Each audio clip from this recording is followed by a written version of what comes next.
Across the U.S., leftist loony crackpots have been tearing down statues and screaming about them and vandalizing statues. And they don't really understand the point of any of it. And it is pretty worrying. Why? Over the past year or couple of years, these people with impunity have destroyed public property. No votes, no consensus, no democracy. These people show up, destroy public property, and the city defends them. Yet they come out and they say that Republicans and the right are the ones that are a threat to democracy, when they're the ones unilaterally deciding what to destroy and getting away with it.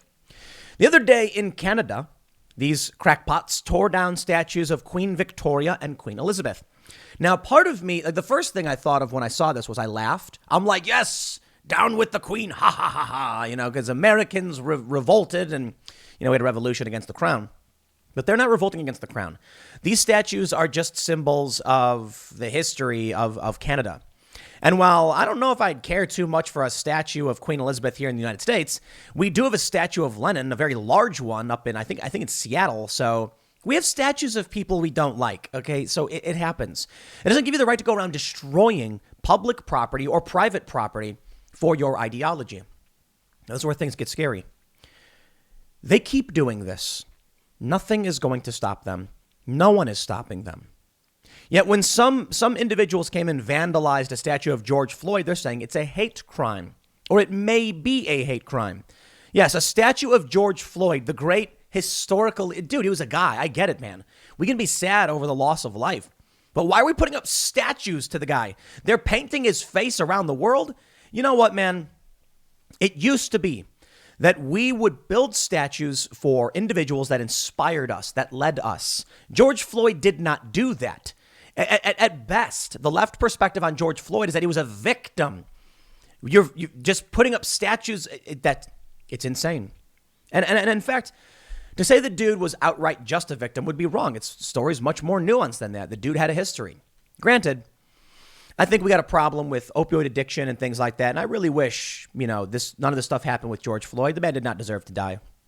But these things happen. Now I'll tell you where things start getting scary. I can be optimistic. I've been optimistic in the past couple of months, especially after talking to Steve Bannon and Michael Malice. They're optimistic. But I don't think they realize that their optimism is still, in the long term, a defeat. And it's only a matter of time that our ideas get defeated as well. Why do we oppose censorship? It's very obvious. If you allow the government the ability to censor, they eventually censor you. So when the leftists start screaming censorship by saying, no, look, I'm no fan of the alt-right. In fact, I very much think their ideology is trash because it's identitarianism. It's effectively the same thing as critical race theory in many ways. In many ways, not identical completely. But they have a right to speak. They have a right to their platforms. They should not be banned from these places because we need to call it out. We need to prevent it from festering in the corner because these people don't just go away. I mean, when was the last time you saw these statue building people having like a big public rally explaining what they were doing? For the most part, they don't come out to arenas. You don't see them on TV. Their ideology does, in some levels, reach a surface level in corporations. But these communist organizing meetings happen behind closed doors. These people are able to organize and threaten violence with using these big platforms. And in response, I can call them out. Now, the problem here is institutional power. And I'll tell you what worries me. Take a look now. Let me just show you this story. I'm kind of getting ahead of myself. But young Republicans see shift in GOP from outright denial to climate caucus. I remember when Republicans said climate change was not real. Or at least that was the talking point that we heard in the media. Now you have young Republicans who are saying, of course it's real, but not for the reasons the left is saying. Now that also has been a big component of the right. But here's my point. Young Republicans come in and they're much more pro-LGBT. Look at Donald Trump. He was the first pro-gay marriage president to enter the presidency, having supported gay marriage. Not even Obama. Over time, the left gains ground. And so I come to you as a disaffected liberal, not a conservative. And I say it is a problem they're tearing down these statues. But we may be winning. Why? Well, as Bannon mentioned, the Loudoun County parents, right? When they come out and they're screaming and they're yelling and they're saying we reject this, it's good news for those of us who believe in classically liberal values. In the end, though, it's still bad for conservatives. Even though we may win, when Michael Malice points out, look how dumb these people are. Look at these people toppling these statues. In 10 years, they'll be in their 30s and 40s. They will have powerful positions in government because they're certainly not going to have positions in industry. They're not smart enough or capable enough, but they can certainly get in government. And then the system changes. People like me are supposedly representing the right. Now, that's insane. And I've never claimed to be a conservative. In fact, I disagree with a lot of the policy proposals from many Republicans. I have heated debates with Seamus on Timcast IRL about pro-life versus pro-choice, and we get strongly into it. Now, I'm not a leftist in the sense that I believe in free market for the most part, some regulations, and I think taxes are to a certain degree fine. I don't like taxes going to the war machine, but they call me right wing. And that's the gradual shift of the Overton window. The left will tell you, this is what you got to watch out for. When you look to these progressive personalities, these leftists, and they say things like, the Overton window has shifted so far to the right. I think Vosh said something like that. Like that I could be wrong, that the Overton window is shifting to the right, which is patently absurd. 10 years ago, Republicans opposed gay marriage outright. Donald Trump runs on a platform supporting it and wins. The Overton window is not shifting to the right. We're now seeing surveys claiming that Republicans want universal health care. Yeah, that's not a right word lurch. It's a left word lurch. So let's get into this story. But let me just say this. We may sit here, and I will tell you I'm confident that we're going to win. I look at what we're building at timcast.com. Go become a member. Help support our new journalistic, our new newsroom. We got writers. We got like 20 something employees. It's getting crazy. We're growing rapidly, and we're going to keep growing and keep producing this content. But we are moderates. We're not conservatives. And you know what worries me?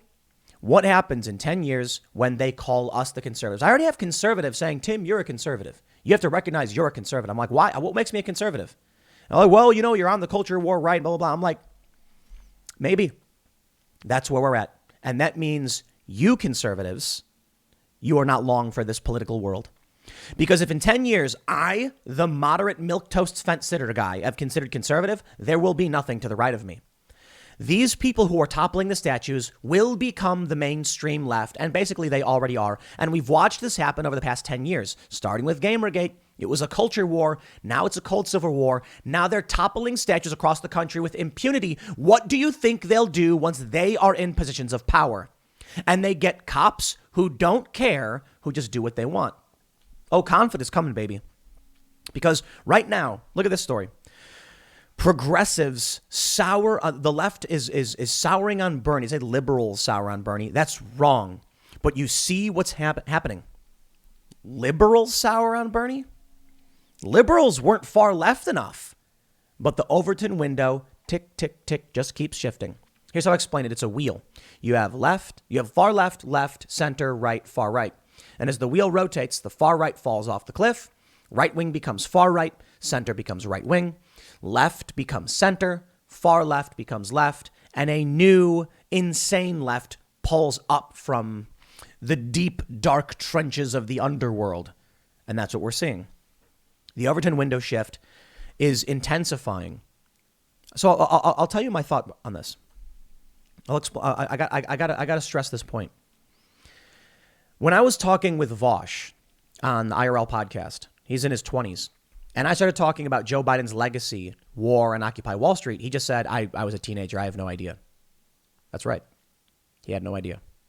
I don't fault him. He was a teenager. He wasn't paying attention.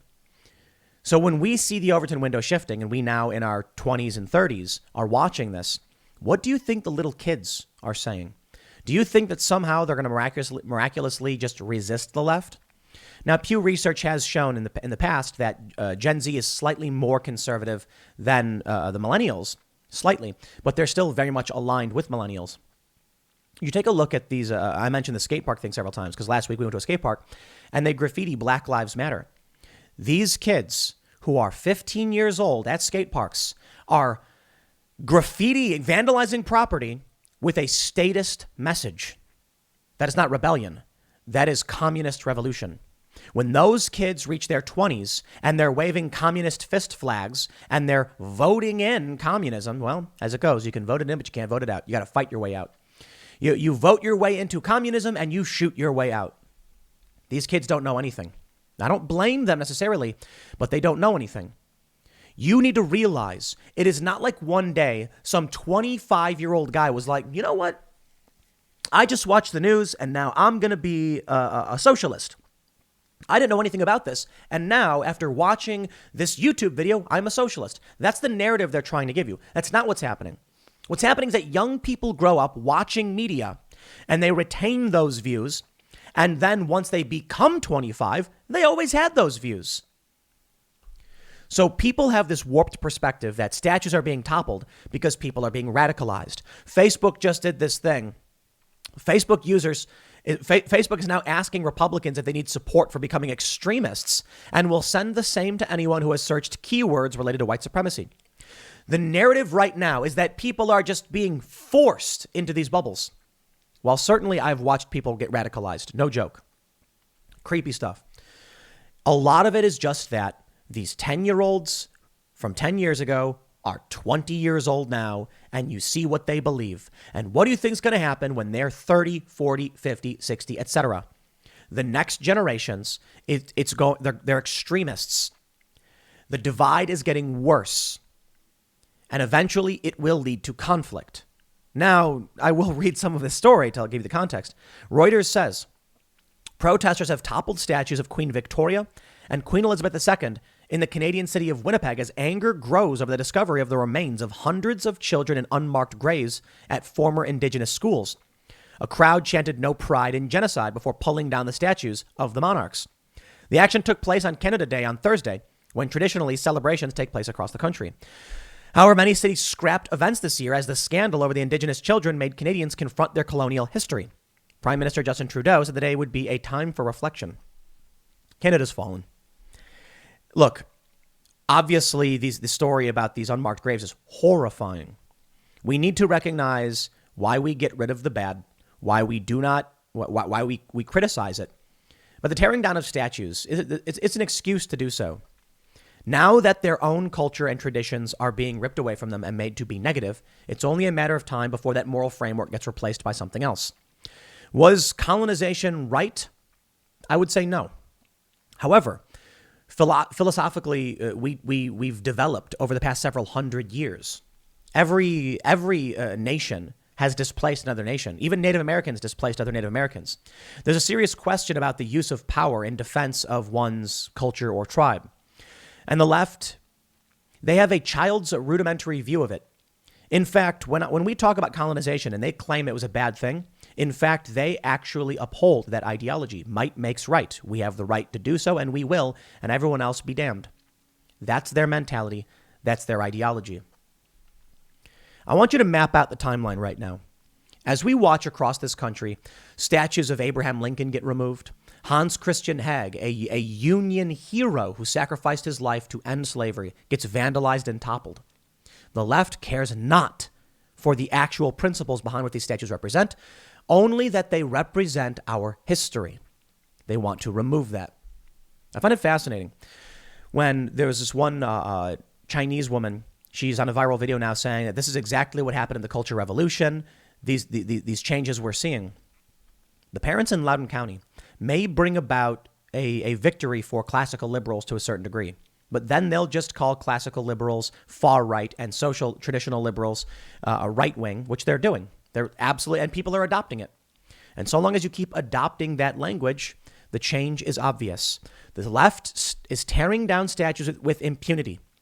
Vandalism of a George Floyd statue is a hate crime. They're going to lock you up. Tearing down a Black Lives Matter banner at a church, yeah, that was a crime. The Proud Boys did that. And they're saying, oh, well, you know. Yet when you destroy our statues of our historical figures, yeah, that's fine.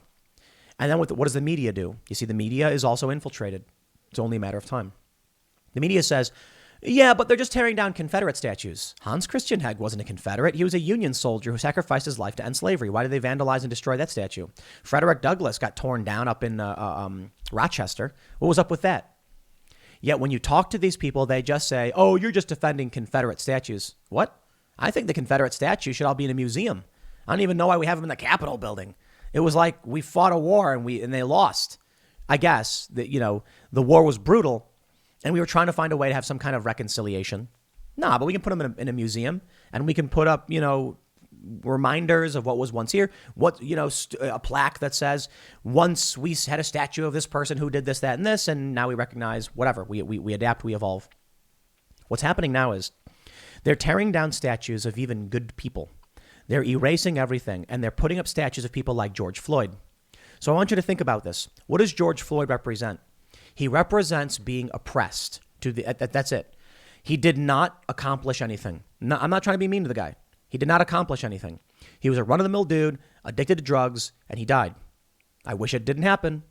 I think that's fairly obvious. Nobody likes seeing people just lose their lives. We try to save people, But now this man gets statues and murals and paintings. You take a look at video games, and it used to be about meritocracy. Now they do what's called walking simulators. The idea of meritocracy is considered white supremacist. Now they want to take people who have no abilities and put them in jobs where they can't function and then go broke, I suppose. What makes them think that putting people in positions in employment when they can't do the job is going to make that job function properly? It's not. It's a death cult. Everything that they do marches us towards the cliff. In 100 years, when we look back and we look at statues of George Floyd, what lesson will be learned? I think about stories like Batman and Superman, and we grow up watching superhero stories, and we grow up watching the hero's journey, and these are the things that inspire us. We want to be the hero. We want to be thrust into adventure and aided by magic and defeat the villains to save all mankind. Those are the stories that we hold up, but those stories are being ripped apart. Take a look at the latest iterations of entertainment, and they're trying to figure out how to create a hero's journey that doesn't follow this path, and you end up with Mary Sue characters. Rey from Star Wars can just lift 50 boulders. Like Luke Skywalker was that hero struggling to lift, the X-Wing or whatever. You look at Captain Marvel. Captain Marvel, what an amazing movie. Let's do this so I can understand the shift in moral framework and culture and where this leads us. With Captain America, what was the story Marvel told? A scrawny, weak, ill young man, desperate to protect others and fight for freedom, was willing to sacrifice himself jumping on a grenade, and for his good character, moral character, he was given this power that made him strong, but he was worthy of it. He then sought to fight Hydra and defeat them, and he was willing to sacrifice himself to do it. He was a good guy who didn't have the power, but through good moral character, he fought hard and he earned the power. Captain Marvel. Did you watch that movie? Let me break down what that movie's about. A woman who already had the power within her by accident, had it suppressed by a man who put a chip on her neck to hold her power back. And only when she realized that she was truly strong did the power emerge from within, and then she defeats him. It's a very different kind of framework. I'm not saying it's all bad, but the idea that she was already powerful and being held down by the man, that's the narrative we're moving forward with. Now, perhaps there's something good in there, because I can tell you this. When these leftists come and tell you you're oppressed, don't listen to them. You have the power, but you have to earn it, become strong, and fight every day. The mentality that they have is that you should just get it. You shouldn't earn it.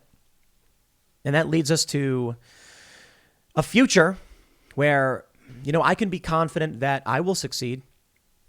But what about conservatives? No, I think conservatives will eventually just be politically wiped out. Young Republicans are now absolutely climate caucusing.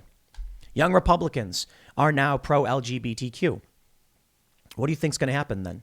The joke that's been made several times, the joke I made on Twitter, is that in 10 years, maybe 20 years, the Republican Party is going to be a bunch of democratic socialists arguing that, defending trans kids when the left is arguing for trans species child genetic modification.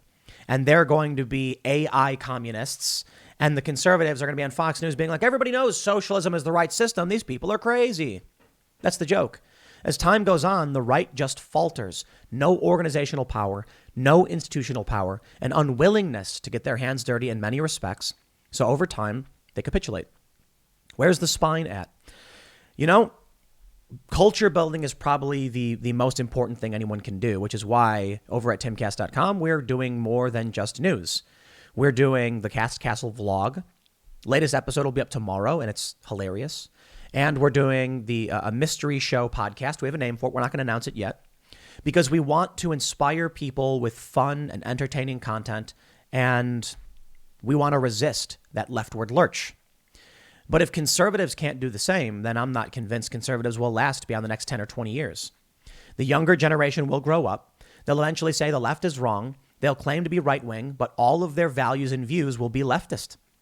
Young people today, very, very different ideology, less likely to be religious, even if they are conservative. Will there be a swing back into the direction? Perhaps, for one reason. Conservatives are more willing to have kids and more interested in having kids, and that's all that matters. In 20 years, liberals and leftists who don't have kids out of fear of climate change won't have any, and there will not be a younger generation to replace them. That's just reality. So as the older political class ages out and younger people take over, we are being pushed very far left. That might change 20 or 30 years from now. But here's what I think would actually happen. Because of the extremism on the left and how much they oppose classically liberal values, I don't mean conservative or, colloquial liberal. I mean like the founding fathers. I think conflict is inevitable. When they go to tear down a statue, how long till we see more of what happened in Philadelphia, where the guys showed up with bats and crowbars and shoved people and beat them, saying, "You're not tearing the statue down." The city came and took it anyway. The regular people couldn't stand up to it. How long until they say, "I've had enough. Stop destroying public property"? Well, until people on the right get in politics, get in culture, start making movies, and start pushing back, there will be no change. That's why it's so important to make movies and shows and podcasts, to create culture instead of just this. Now, it's fantastic. I can talk to you. You can hear me. But unless we make something that inspires people who do not care about politics, we will just lose. I'll leave it there. Next segment's coming up at 1 p.m. on this channel. Thanks for hanging out, and I will see you all then.